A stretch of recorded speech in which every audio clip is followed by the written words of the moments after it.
you, Ashaki, and good afternoon it is to all, excellencies, colleagues, and friends. It is indeed a privilege to join you today on behalf of Undersecretary General and High Representative for the least developed countries, landlocked developing countries, and small island developing states, Ms. Rabab Fatima, who could not be here today, unfortunately. But I am nonetheless honored to deliver these remarks, recognizing the importance of today's conversations. And we have already heard very inspiring panel discussions, which demonstrate what is really possible when we work together. And this is, in essence, the spirit of the Antigua and Barbuda agenda for the SIDS, or the ABAS as we call it. Partnerships are at the very heart of ABAS. They are the thread that can weave together innovation, investment, and impact to secure resilient prosperity for the small island developing states, or SIDS. The OHRLLS is fully committed to supporting this agenda, and allow me to share with you some of the ways we are doing so and the opportunities we see for working with partners like those gathered here today.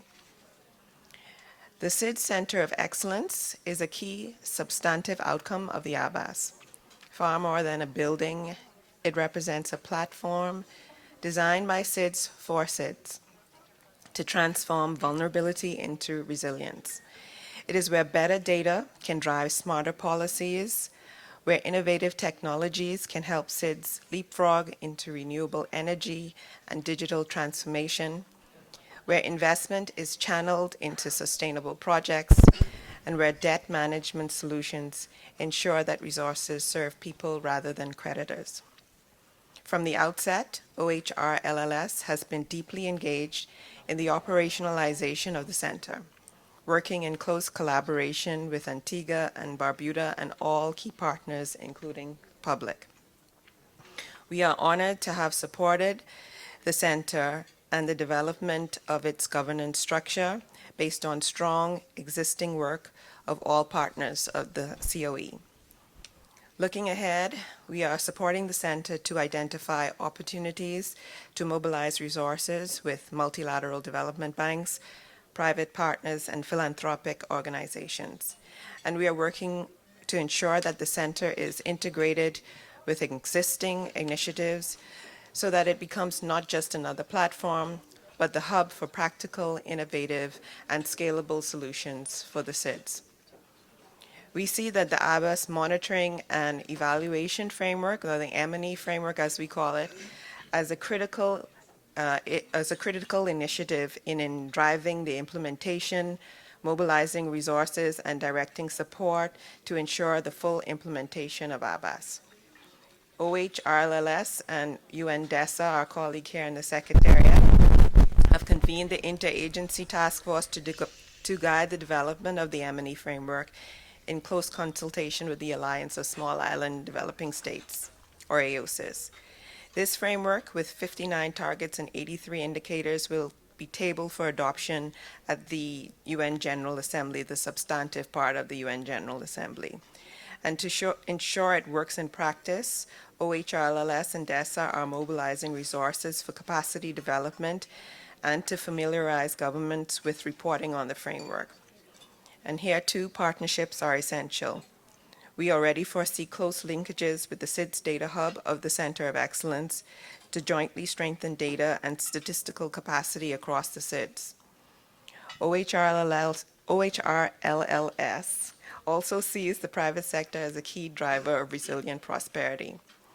The SIDS Global Business Network, or the GBN, spearheaded by OHRLLS, is central to this. We are currently preparing for the 2026 Global Business Network Forum in the Maldives, which will engage business leaders, innovators, and island governments with a key focus on MSMEs, who are the backbone of SIDS economies. In the lead up to this, we are preparing webinars which will address key topics including blue-green economy, just energy transition, access to finance and investment, and enabling business environments and sustainable tourism. The forum will be a pivotal moment to strengthen partnerships and expand networks. And in this regard, we are proud that the Island Investment Forum under the SID Center of Excellence will be launched during the 2026 GBN, and we invite you all to engage actively in these events. Linked closely with the GBN is the SIDS Partnership Framework, which we implement in partnership again with DESA. It is embedded within the SIDS agenda and serves as a key platform for building partnerships and strengthening the networks which are critical to the implementation of ABAS. OHRLLS also coordinates a network of SIDS national focal points, which are government representatives from each SIDS, critical to ensuring the mainstreaming and localization of ABAS. OHRLLS will host the next NFP meeting in the Caribbean later this year. And noting the importance of the private sector, we are working to expand our engagement with SIDS businesses, MSMEs, and other stakeholders at the NFP meeting, in close collaboration with the Resident Coordinator Network. We see this as a critical part of ensuring the development of key partnerships to support implementation of ABAS at the national level. And we, again, invite you to engage actively in this network. Another cornerstone of our work is ensuring that the financial allocations reflect true realities of SIDS. And as interim co-secretariat of the Multidimensional Vulnerability Index, we are working to operationalize this tool. And we also see linkages here with the SIDS Data Hub, and we thank the public for its leadership on this issue. So as we gathered here today, the message is clear. Partnerships make the difference between aspiration and action. And OHRLLS is committed to being a partner to amplifying SIDS voices, building the SIDS Center of Excellence into a true catalyst for change, and advancing the ABAS.